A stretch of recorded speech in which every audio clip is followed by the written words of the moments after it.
Metas išbandyti Essence Jeans Club kolekciją. Pirmas dalykėlis, ką aš ištraukiau, ir petėlis su silikoninė galvute. Toks labai minkštas. Sekantis dalykas yra šitas fainas mėlynas lankelis. Iš maišelio traukiu lūpų ir skruostų produktas, kuris yra kaip putėsiai. Su šito šepetėliu labai bijau aplikuoti greitai ir sklaidyti.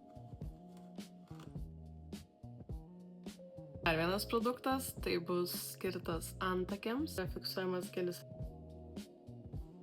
Labai greit iš tikrųjų džiūna.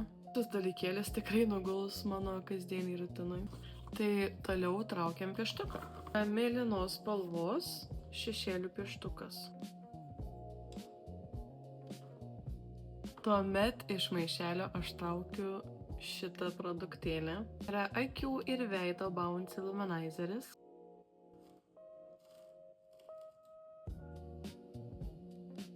Ir paskutiniai du dalykai, vienas už kitą gražesni. Tai pirmas yra lūpų aliejus.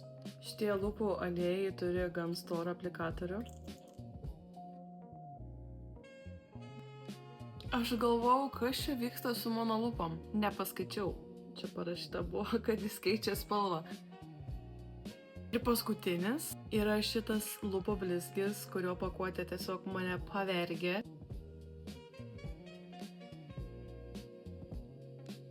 Man labiausiai patikę produktai yra šitie 4.